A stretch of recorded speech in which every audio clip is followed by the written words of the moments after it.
Love is in bloom for Brett Bonnell and Janice Sanders. They got along really great from the beginning. Brett was just looking for love and acceptance. But in this family, the roots run deep. What's going on? What's he doing here? Things changed in the household. The dream of being happily married, I think that was very short-lived. And what you sow, you must also reap. We're behind on our bills. Things seem to turn to the dark side. You can come with us if you want. It's up to you. He just couldn't take it anymore. Love may be blind and marriage bliss, but divorce is murder.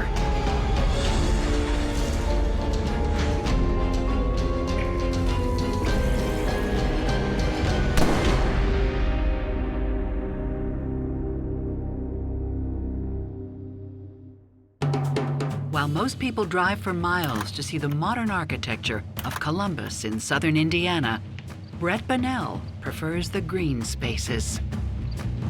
Brett grew up on a farm just working on tractors and doing that kind of thing. He was a grounds person, so most of his job consisted of mowing lawns, picking up leaves, weeding, cleaning. He was very serious in a way. He wanted to do things right. Good job, Brett. Thank you. And he had just a very good heart. He was a very warm person. And an ambitious one. To get ahead, Brett takes a second job at a local big box store. He was very financially stable. If you're going to get ahead in life, he knew that you had to work to get there, and he was very headstrong, really good worker. I mean, strong as an ox. And this is where he meets Janice Sanders. Hey. Hi. Brett, right? Yeah, Janice? Yeah.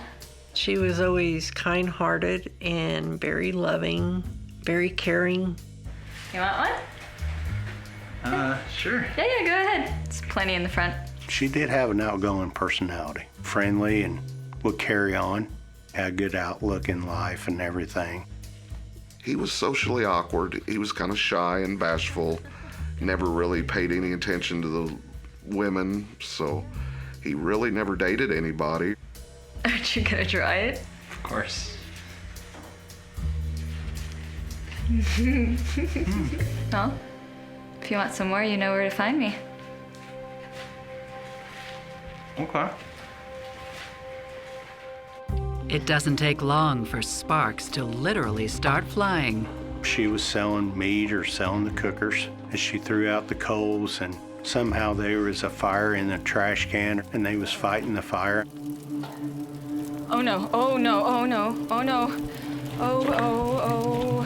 Watch it.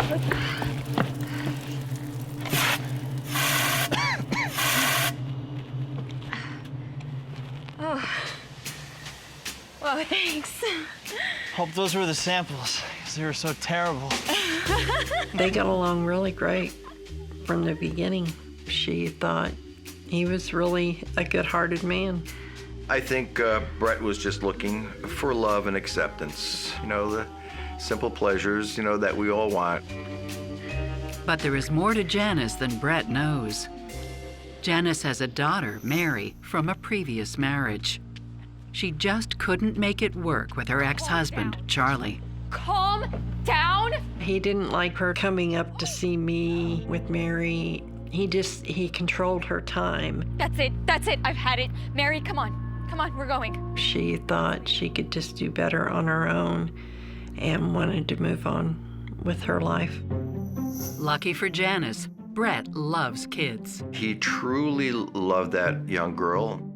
He acted like it was his own child because he had none of his own. Janice is impressed by how quickly Brett takes to her little girl. And she's also surprised by the size of the house he lives in. This is all yours? Yeah. The land, the barn. Oh, yeah? He bought his great-grandmother's house, really old farmhouse, really nice place. He felt very special that he had a house like that. I could do a lot with this place. Janice thinks all the house needs is a woman's touch, as does Brett. But there is one more test for him to pass. No one gets anywhere with Janice until her sister Betty approves. Family was the top priority. We had 3 brothers and us 2 sisters, and we all were very close-knit family. He was a nice guy. Brett was a very caring and giving person. Everyone agrees Brett and Janice are the perfect match. And in the blink of an eye, they make it official. I really think people were surprised that he met her and decided to get married and engaged, and it just all happened very fast. Cheers. Cheers. Just months after their first date, they get married. It was a big day. It was a beautiful day. He was kind of beaming. He was pretty happy. When Brett got married, I think his younger siblings was proud for him, was glad that he got married. All the family was there. My mother, my stepfather, all the brothers, sisters, wives. It was a beautiful day. You look so beautiful. Thank you. But family relations Have you met my brother? No? can be a bit prickly. Eric, put down the beer. Come and meet your new brother-in-law.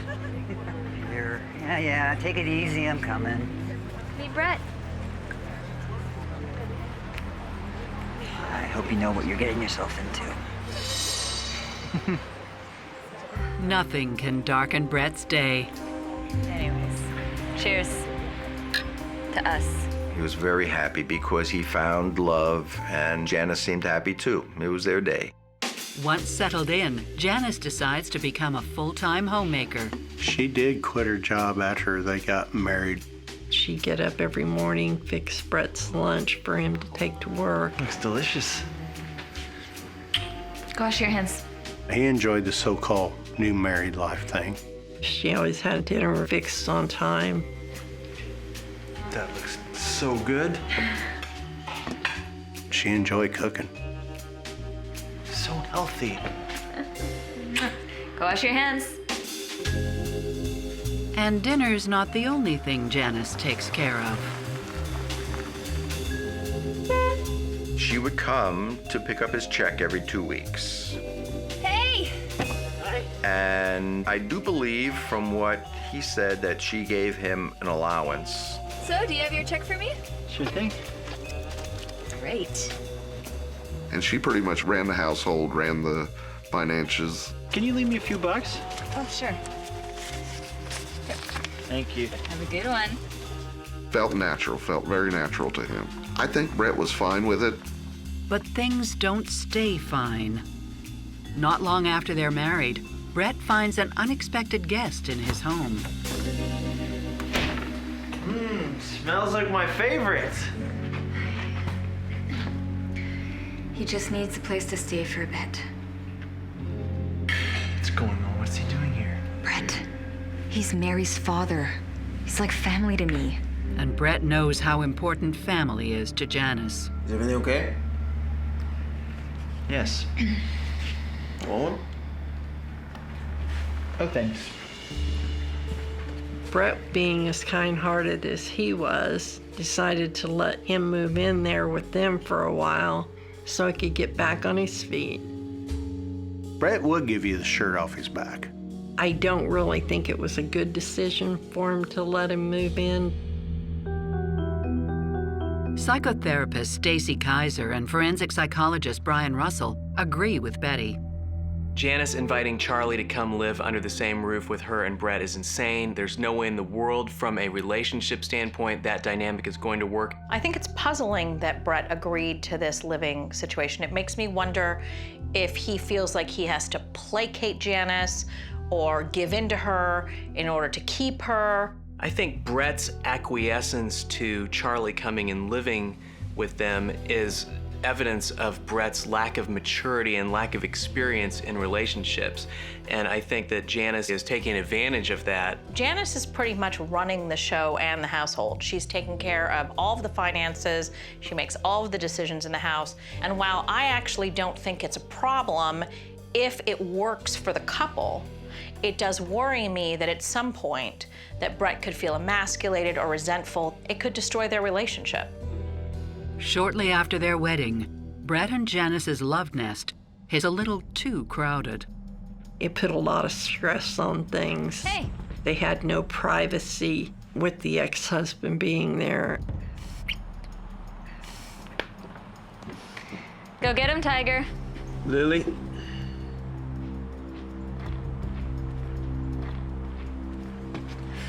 Did you get it? Tiger Lily. It was a very, very odd relationship, and I spoke to Brett. I said, Brett, this is not normal.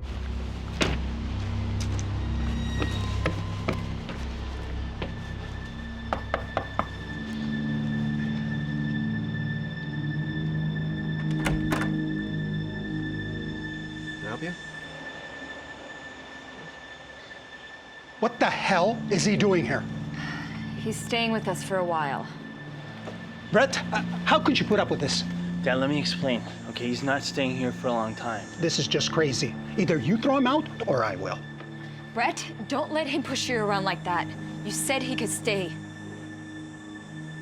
Brett is forced to take a side, his father or his wife. I think it's best if Charlie leaves. Can't believe you.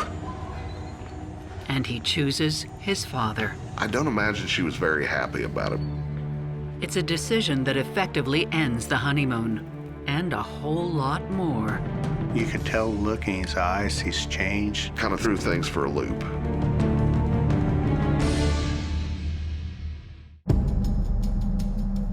Brett and Janice Bonnell are just months into a new marriage when Janice allows her ex-husband, Charlie, to move in, only to have Brett's father send him away.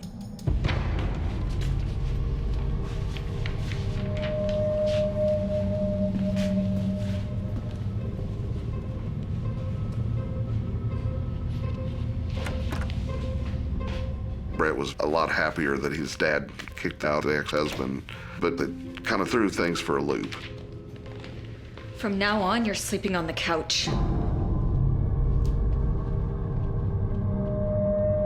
I don't think Brett wanted it, but I don't think he would have said anything bad to her because she ran the show. And before he can work his way back into her good graces, tragedy strikes.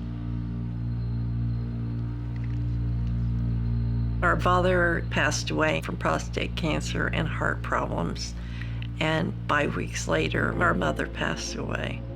It was quite traumatic to lose both of them that close together. Family is important at times like this, but the siblings' unity is about to be tested. Janice was beneficiary over my stepfather's insurance, so Janice got the insurance money from him. There was quite a dispute. Especially with Janice's brother, Eric. Janice, is that right? It's what he wanted, Eric. He was accusing Janice of taking money out. I don't know, I guess he was just expecting more money. The hell with you all? She was pretty upset over it because we had been so close. Sadly, soon after, Brett suffers a loss of his own. Brett's mom developed breast cancer, and she didn't live very long at all. Oh, it knocked him down. It was a big blow to him. It was a very hard blow that day to him. But even this dark cloud has a tiny silver lining. Whoa. What? Brett's mother's insurance pays out a hefty sum.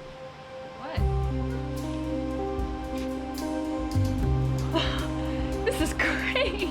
And Janice knows just what to do with it. Start her own company. It was Janice's idea to start the embroidery business. She had always been interested in running some kind of business of her own and something to do with crafts. The inheritance isn't quite enough. She needs Brett to invest with her. This machine is state. But of course, she won't do anything without her sister, Betty, including starting a new business. Hey, Brett, come and see this. This is the machine I want. What is it? It's the embroidery machine. Oh, it's quite expensive. Oh, come on, Brett. I've wanted this since I was a little girl. What do you think? I think it's going to be a great investment. You guys should do it. Yes, and we can make extra money, and I can stay home and work. Okay, if you really want to. I do. I really do. All right. Let's do it then. Yes. He seemed happy. He was kind of gung-ho to get this business off the ground. And right away, it looks very promising. The business was going really well. We were doing great. It was turning out very successful. They're making sales, but after a few months, their profit margin just isn't high enough. They were just having growing pains, struggling with the business. All of a sudden, money just started to drain. We're behind on our bills. I know, I haven't paid them. I needed to buy some supplies first. Brett was very by the book. If you owed somebody, you paid them. You need to spend money to make money. What money? We haven't even cleared a cent yet. We will, it's fine. Don't worry, I'll figure it out. It was very stressful for him. I didn't think that they were really making any money. I don't think she was very good with handling finances. I think it aggravated him to some degree, but Brett was such a good-natured person, he didn't, step on anybody's toes or didn't get anybody's way. Hi. Hi, you got your check for me? Sure thing. Great, thanks. Yeah, I'm gonna need a little money. Not this time, we've got bills to pay. Okay. I'll see you later. You say so. The financial burden, coupled with their grief, starts taking its toll. One of the biggest causes of conflict in relationships are financial problems. And the problems are actually Janice's fault. Now, granted, he said yes to it all, but it has been her taking the active role with the money. There's going to be some tremendous resentment on his part when he realizes how much better off in life he and his family could have been were it not for him once again acquiescing to something that Janice wanted to do. There has been so much grief in this family, both on Brett's side and Janice's side, that it makes sense that it begins to create emotional strain on each of them. And when things like that happen, a couple really needs to pull together. But because Brett and Janice have had underlying issues about control and money, they're not pulling together, they're pulling apart. And soon, there's an even bigger challenge for the couple to face. There was a house fire and it pretty much destroyed everything. Brett's beautiful home goes up in flames. He was devastated. It was his great-grandmother's house, and there was a lot of sentimental value in that house. You could tell that they were upset, genuinely upset over the fire. Their embroidery machinery survives the flames, but all their other cherished possessions are gone. The Bunnells move into a rental house and try to get their lives in order as they wait for their insurance money to come through. For the number of people that were living there, not enough room. He was just very confused. He just couldn't think straight anymore. They were going to try and rebuild.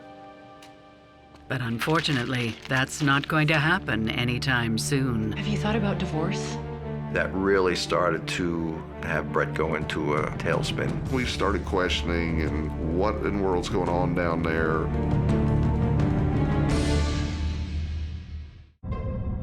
Brett and Janice Bunnell lose their home along with most of their belongings in a terrible fire. And now a shocking discovery is about to add to their woes. They investigated it and said that they thought it was arson. Are you accusing us of setting fire to our own home? The insurance company was just jumping at ideas to try to get out of paying the claim. Listen, what I was trying to say earlier, I'll say it again. I was at work, Janice was at her sister's. The insurance company even went as far as to blame Mary for setting the fire, saying that she could have come home from school, set the fire, and got back without anybody noticing.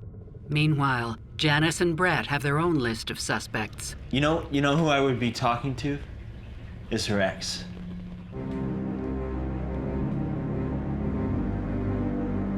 Maybe it was the ex-husband that set the fire, because he got kicked out of the house, and I'm sure he was bitter because he didn't have any place to stay. Maybe it was a brother because there was a family dispute with money with her mother and father dying. The hell with you all! The insurance company can't determine the cause of the fire, let alone who's responsible. And that's enough for them to make a decision. The investigation went on, and they decided finally not to pay out. Janice and Brett just didn't have the money to fight it with the insurance company. They weren't going to get any money or get their house back or anything.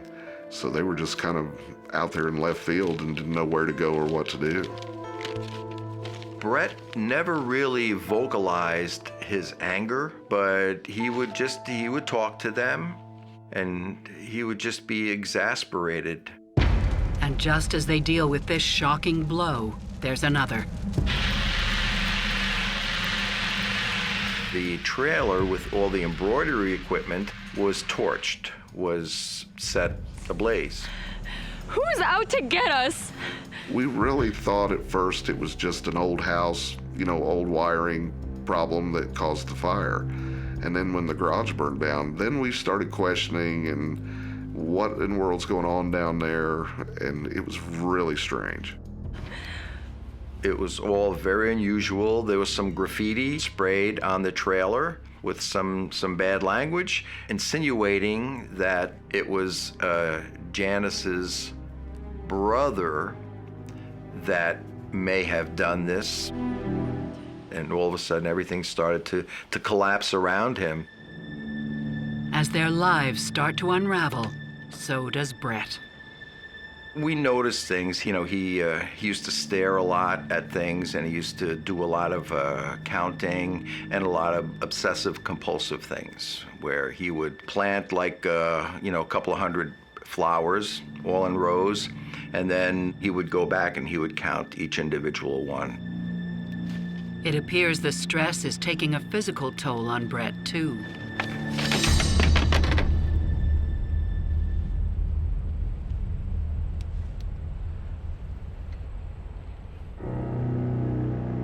He falls seriously ill.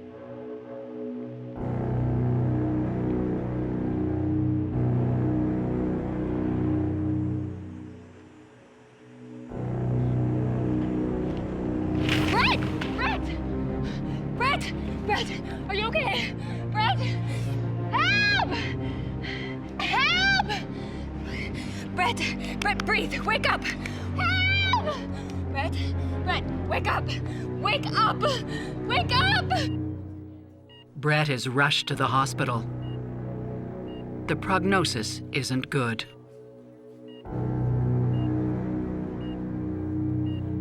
He was sick. He was in intensive care.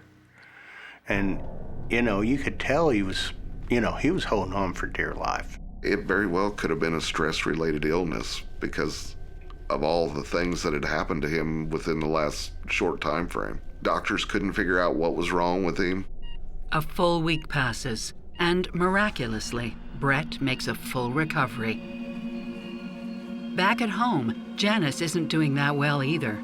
She had gotten to the place where she didn't care what the house looked like or anything. Brett and her were doing a lot of fighting and arguing because of all the tension with the insurance company not having enough money to do what they wanted.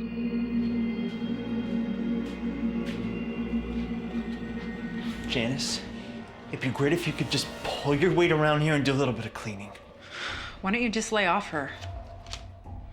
Isn't there someplace else you could be? Hey, don't yell at my sister! I think Brett would have been much happier without Betty in his life. That bothered Brett a lot, that Janice and Betty were always together. I don't know how much more I can take of this. Have you thought about divorce? He'd never, ever leave me. He was very possessive and wasn't going to let the marriage go to ruins. There was just no way it wasn't going to happen. It's not the only burden Janice has to bear. Janice, I really don't know how to tell you this with everything that's been going on, but I'm moving to Texas. What? I was ready to relocate and get a new start on my life. Betty, you can't move. I need you here. I need a fresh start. Everything around me is falling apart. You can't leave. Why don't you and Mary come with me? Maybe we could. Yeah, maybe we could. The once happy marriage is now holding on by a thread. The love was not there anymore. His dream of being happily married, I think that was very short-lived. When everybody left to go home, he would go sit in his car and he would just stare out into space. And I knew there was something wrong. There was something wrong. He did not want to go home. He changed. You could tell the look in his eyes, he's changed.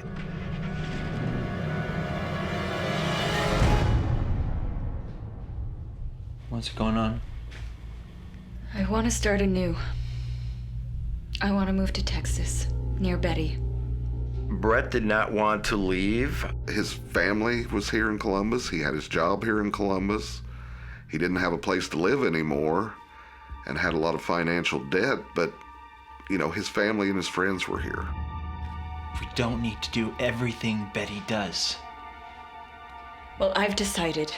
Mary and I are going. You can come with us if you want. It's up to you.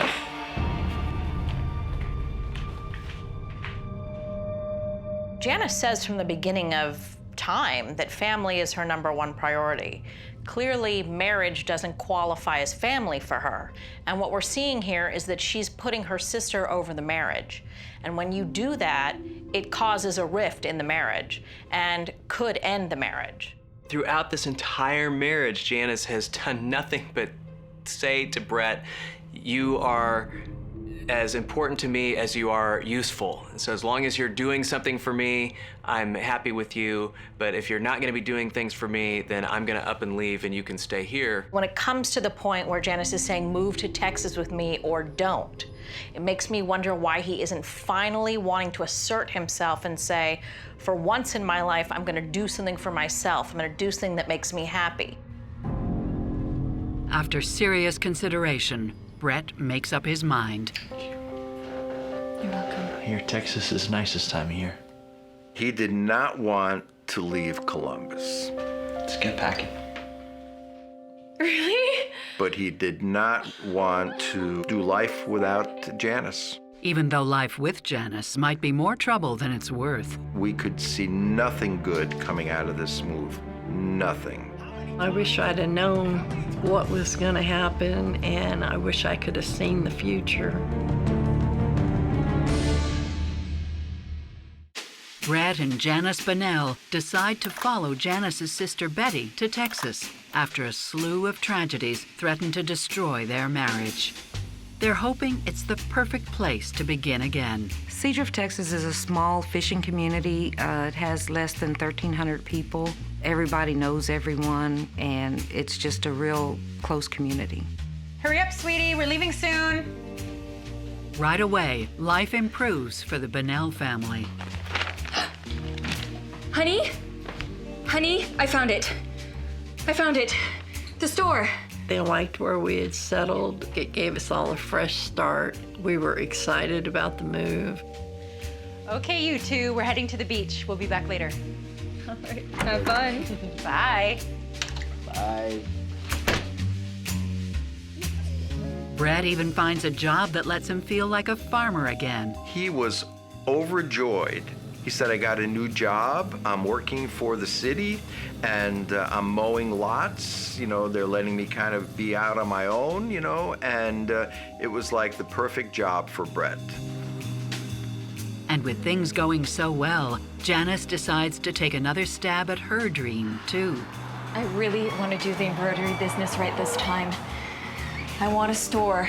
It gave her a chance to actually be in a shop and having the stability there and building up that type of business. You know what? Let's do it. Yeah? Yeah. Yeah. Come on, I want to show you something. They got the money for the startup business down there from Brett's 401k. They withdrew all the money from there. But the excitement fades as the reality of opening a store sets in. When it came down to it, it was money again. You plan on 3 months worth of rent and electric, and then having your supplies. The money went. It was just like poof, it was gone. And just like that, the old problems returned. It was just a problem with paying house payments and regular bills. The search for greener pastures has backfired once again.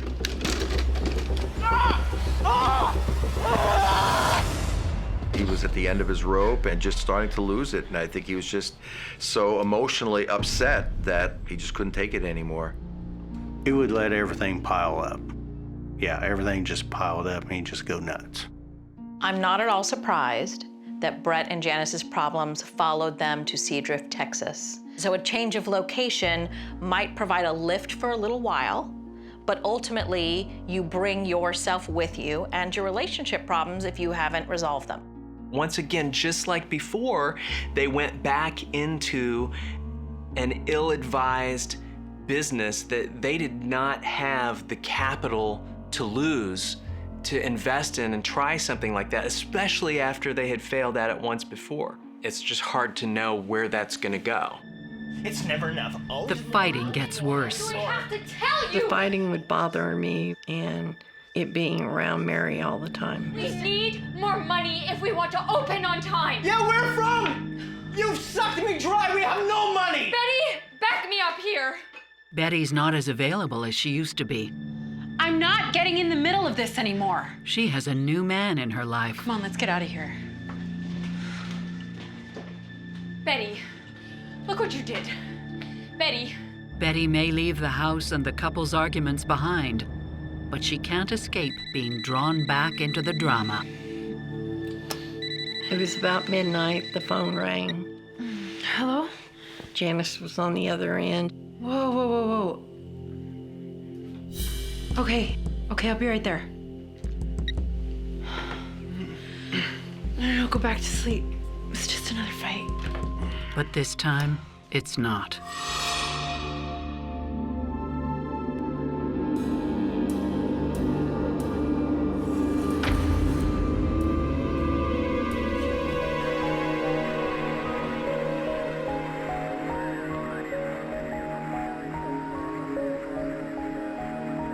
When I arrived on the scene, there was a body laying face down on the grass area.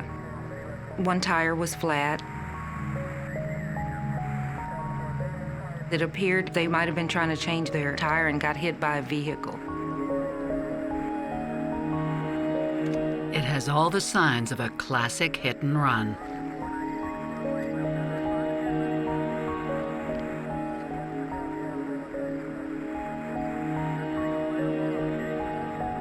There was no money in the wallet, but there was a Social Security card, and it had a name, Brett Bunnell.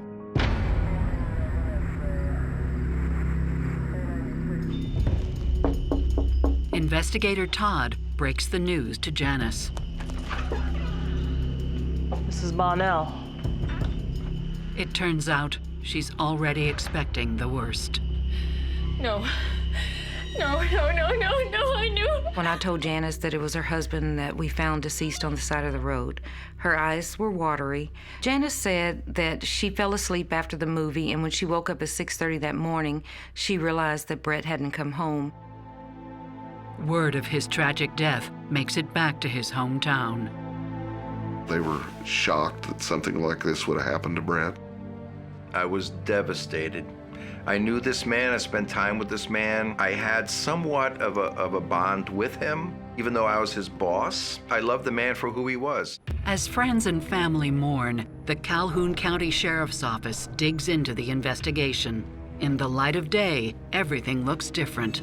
The autopsy report showed that there was blunt force injuries to Brett's head and basically to his right side. And being a hit and run doesn't explain the injuries. I was there on the scene and I noticed, there was no blood, there was no cast off, there's no mirrors, there's nothing to indicate that something did this to Brett. So that's why I just didn't believe that was a hit and run. It was something more. This accident scene was staged. He was placed there. It looks like Brett was murdered. It's just no way for a person to die. I don't regret doing what I did.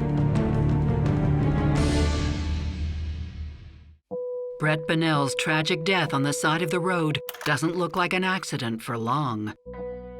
The coroner's report reveals he was beaten to death. I knew Brett wasn't stupid enough to change a tire out in the middle of the road, like what they said happened. It's a puzzling loss.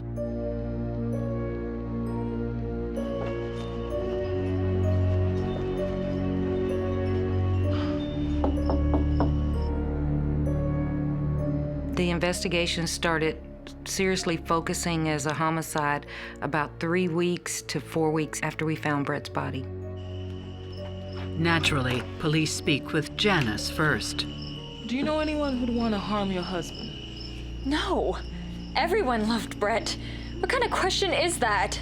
Shouldn't you be investigating what really happened? She started saying, we weren't doing our job and we were incompetent and we couldn't, solve anything. Betty was there. And while I was talking to Janice, I noticed she began chain smoking like I've never seen before. Just one after the other and very rapidly. It's just her demeanor that it was like something strange is going on. Thank you, ma'am.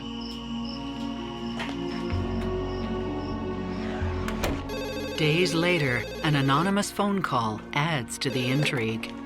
Renette Todd. People in the community started calling into the sheriff's office with rumors that they heard that Betty hit Brett with the vehicle. Investigator Todd decides to dig deeper into Betty's history, and she discovers she has quite a record. In fact, she's in violation of probation, and there's a warrant out for her arrest. Police showed up. I got arrested for possession of marijuana. So they took me in for that and held me for questioning. Betty's warrants was a tool in our investigation to see if maybe she would talk to us a little more freely if she thought she'd be able to, not have to go to jail for the warrants. Betty makes a deal in exchange for information. Betty decided to come clean and tell her story. Now, Betty, I've been getting a lot of reports saying that you killed Brett. What? No, it wasn't.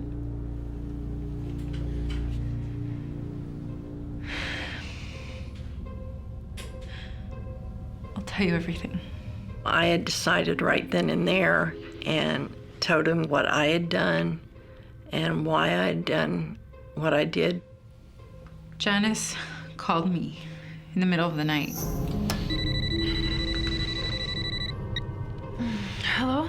She was crying and she asked me to come over. She said, It's me. I need you to come over, okay? Brett and I just had a huge fight. Okay, I'll be right there.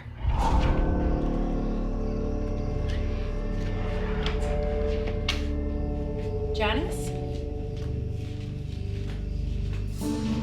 Janice? I found her in the bedroom. She had taken a curtain off the window and she was using it to mop up.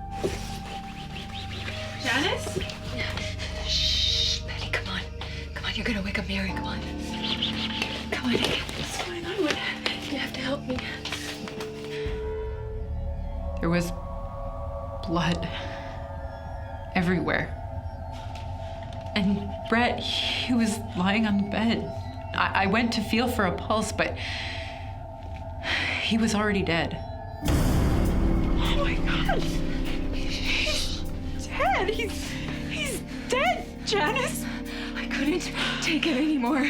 Just help me clean. What have you done? She just told me that he had been arguing with her, and she didn't say about what, But then he finally fell asleep, and she picked up the baseball bat.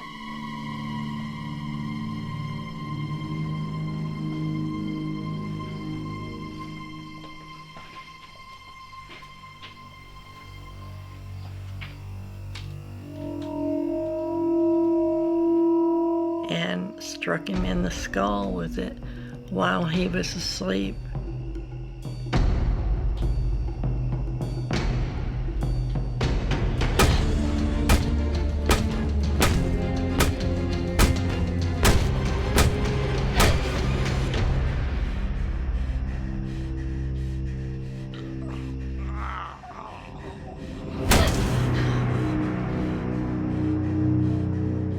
Part of the baseball bat was still stuck in his skull.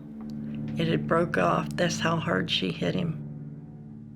Well, what do you want me to do? I've got it under control. Just help me. She said she needed my help to try and make it look like an accident. No, I can't do this. So I turned to leave, and I was gonna call 911. But then I saw my niece Mary, and I couldn't leave her like that. I didn't want her to wake up and see that, you know? I didn't want her to be scarred for life. So I told Janice that I would do whatever she needed. We put Brett in the van.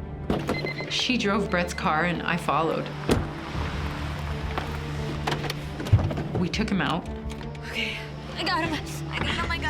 And we put him in front of his car. Put him in front of the car. Okay, right here. We had to make it look like he was hit while changing a flat tire. Undo his shoe. She took a knife and tried to puncture the tire to make it look flat. They knew it was a road that wasn't traveled very often, and that's where they decided to leave Brett's body. Okay, get out of here.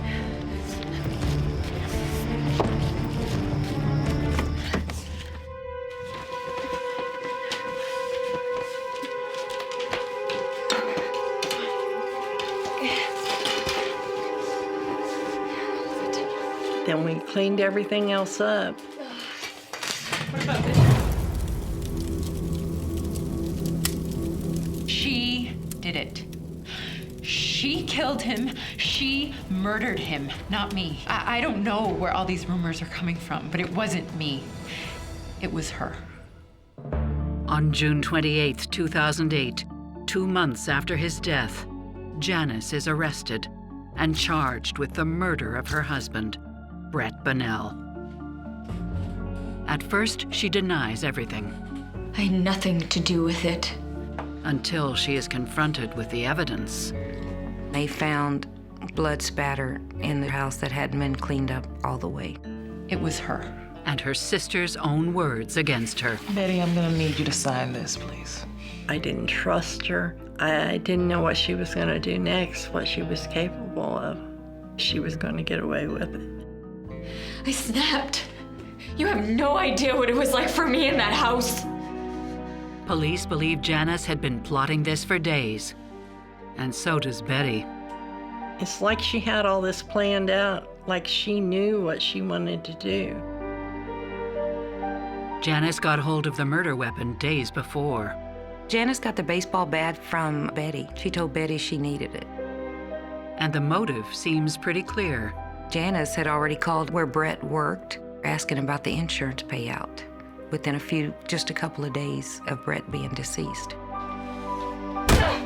The nature of this murder is one as old as time, greed. It was all about money.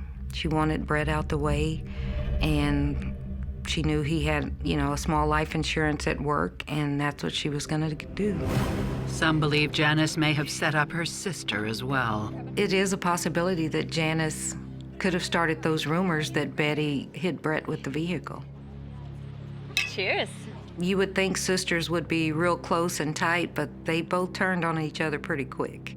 Now that we know what Janice was capable of, the way that she murdered Brett and then staged the scene to try to make it look like an accident, It's clear that she was capable of causing any or all of the rest of the troubles that occurred in their marriage, from the fires to potentially poisoning Brett. When I look at Janice, what I see is an opportunist, somebody that met a man who she could easily take advantage of and manipulate, and she did it the entire way through until she eventually decided she didn't need him anymore and that he would be of greater value dead. While I would never actually blame a victim, I do look at Brett and I see him as somebody who so wanted a relationship that he was willing to overlook a lot of red flags along the way. I think Janice, at the beginning of her relationship with Brett, had enough relationship experience and was savvy enough to have known that she should have run for the hills when somebody proposed to her after knowing her for 8 weeks, but she didn't. And I think that's probably because she saw in Brett somebody that she could use and did use then for a number of years thereafter. There really isn't much that would be outside of the realm of capability for somebody like Janice. Janice Bunnell pleads guilty to first-degree murder and is sentenced to 45 years in prison. Her sister Betty gets some leniency in exchange for her cooperation with the police. She is sentenced to 3 years in prison for tampering with evidence. I don't regret doing what I did to protect my niece because she's being very well taken care of now. And what I done was all because of her. I wish I could change everything, but I have to accept things the way they are. Brett is remembered as a kind man who was too easily taken advantage of. Found dead on the side of the road. It's just no way for a person to die. He was a human being, and nobody should have to go that way. I don't think Brett deserved anything like this, and I didn't think that 45 years was enough justice for him.